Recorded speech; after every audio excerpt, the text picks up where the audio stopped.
शिव पुराण श्री रुद्र संहिता तृतीय खंड अध्याय 45वां। शिव का सुंदर एवं दिव्य स्वरूप दर्शन। ब्रह्मा जी बोले, हे नारद, उस समय जब देवी मैना ने विष्णु जी के सामने इस प्रकार की शर्त रखी, तब मैंने तुमको भगवान शिव के पास जाने का आदेश दिया। तुमने वहां जाकर उनकी स्तुति की और उन्हें संतुष्ट किया।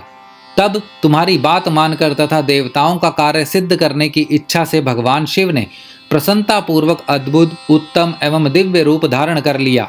उस समय भगवान शिव कामदेव से अधिक रूपवान लग रहे थे।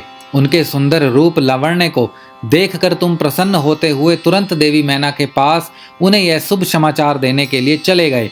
वहां पहुंचकर जहां देवी मैना बैठी थी, उन्हें देखकर तुम बोले, हे शैलराज की पत्नी और पार्वती की माता मैना, आप चलकर स्वयं भगवान शिव के सुंदर और मनोहारी रूप का दर्शन करें। यह समाचार पाकर देवी मैना की प्रसन्नता की कोई सीमा न रही। वे आपको अपने साथ लेकर भगवान शिव के दर्शन करने के लिए गई। वहां पहुंचकर मैना ने भगवान शिव के परम आनंददायक सुंदर स्वरूप के दर्शन किए। शिव जी का मुखारविंद करोड़ों सूर्य के समान तेजस्वी, सुंदर एवं दिव्य था। उनके विशाल मस्तक पर चंद्रमा सुशोभित था।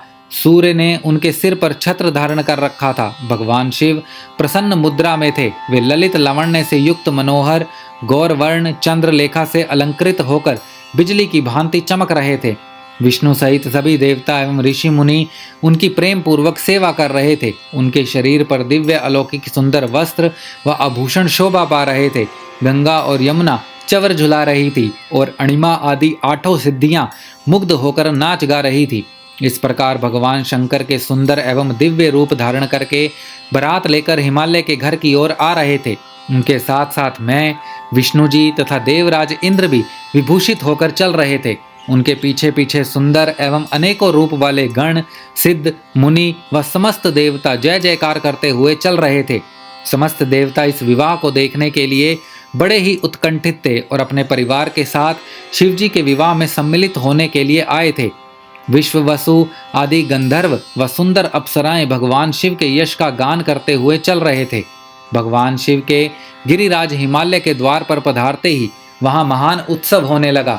उस समय महादेव जी की शोभा अद्भुत व निराली थी।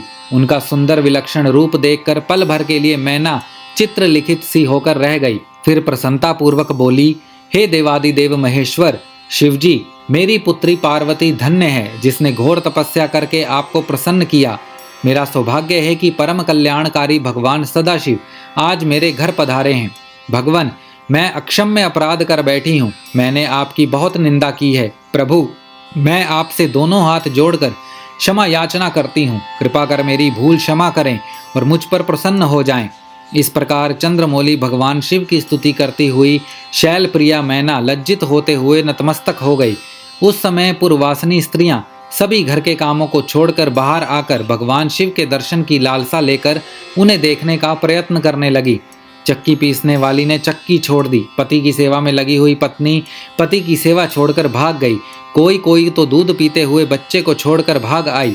इस प्रकार सभी अपने अपने आवश्यक कार्यों को छोड़कर भगवान शिव के दर्शनों के लिए दौड़ आई थी। भगवान शिव के मनोहर रूप के दर्शन करके सब मोहित हो गई। तब सहर्ष शिव जी की सुंदर मूर्ति को अपने मन मंदिर में धारण करके वे बोली, सखियों, हम सब के अहोभाग्य हैं। हिमालय नगरी में रहने वाले नर नारियों के नेत्र आज भगवान शिव के दिव्य स्वरूप का दर्शन करके सफल हो गए हैं। आज निश्चय ही हमारे संसार की हर विषय वस्तु को पा लिया है। शिव स्वरूप का दर्शन करने मात्र से ही हमारे सारे पाप नष्ट हो गए हैं। उनकी छवि सर्वथा सब कलेशों व दुखों का नाश करने वाली है। आज उन्हें साक्षात सामने देखकर हमारा जीवन सफल हो गया है। पार्वती ने उत्तम तपस्या द्वारा भगवान शिव को पाकर अपने साथ साथ हम सब का भी जीवन सार्थक कर दिया है। हे पार्वती, तुम निश्चय ही धन्य हो।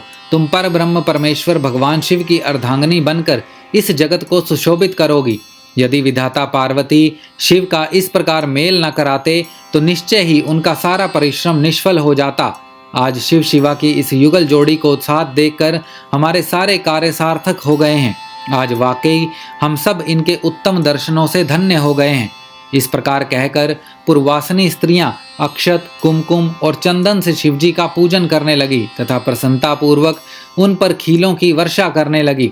वे स्त्रियां देवी मैना के पास खड़ी होकर उनके भाग्य और कुल की सराहना करने लगी।